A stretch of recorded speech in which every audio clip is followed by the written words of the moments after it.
Namaskar. Bharatiya Dharohar Evam Sanskriti celebrates the World Heritage Week beginning from 19th to 25th November. This week-long celebration aims to highlight the importance of conserving and preserving our heritage, especially monuments and sites, for posterity and creating awareness about the same among the general public.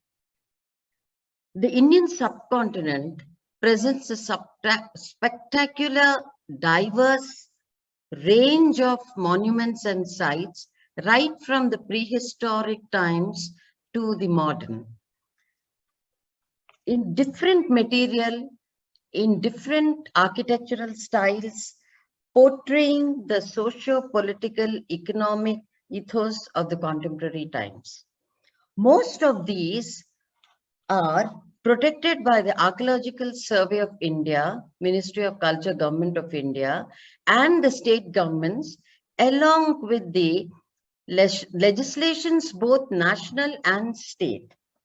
Yet, with this vast heritage which we have with us, why is it that we only have 40 UNESCO World Heritage Sites? If we ponder, is it because that we have not conserved them properly? Is it because they do not have universal value? Is it because they are not in a good state of repair or condition? Or is it because of unprofessional conservation methods adopted? Or do they suffer from encroachments in urban spaces because of lack of proper vigilance and implementing the regulatory and prohibitory article of the respective acts by the states?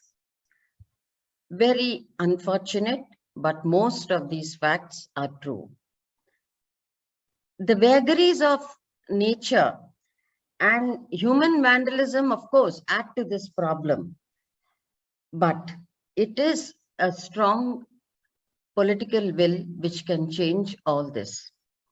Our society, Bharatiya Dharohar Evam Sanskriti, has organized a series of lectures by eminent scholars, archaeologists, subject experts from different fields to deliver talks on the history of research of the Harappan times by Professor Vasant Shinde, the Steps to Heaven, a talk on the step wells by Dr. Vandana Sinha, a talk on the monuments in urban spaces by Professor Jigna Das, a talk on the archaeo-astronomical phases in the megalithic burials and monuments in Telangana by Fanesh Babu, a postdoctoral fellow from the Deccan College, Pune, a talk on the coastal sites, Harappan ports in Gujarat by Dr. Y.S. Rawat, and so on. I do hope that these talks go a long way in creating awareness among the public. Though the Archaeological Survey of India is taking all steps to conserve monuments, we all should remember that it needs the cooperation of the major stakeholder. Who is this major stakeholder? The major stakeholder is the state government. The state government has to play a very crucial role in stopping these encroachments because the Municipal Urban Development Authority Department and the Revenue Department both together have an important policy to implement while dealing with archaeological sites and monuments.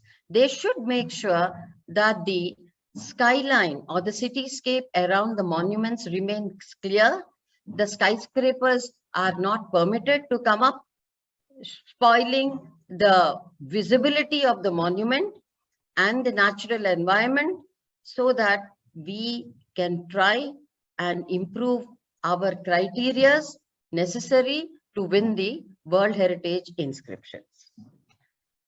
With this, I do hope that this lecture series will help in leading to a better scientific, systematic exploration, research of and conservation of monuments and sites with the full cooperation of all the concerned stakeholders. Thank you very much. Hope you all enjoy these lecture series. Please post your comments in the boxes as we keep posting each lecture every day. I would also like to take this opportunity to thank all the eminent scholars who are presenting these talks, and especially our secretary, Samita Gandhi, who made everything possible. Thank you very much. Namaste. Jai Hind.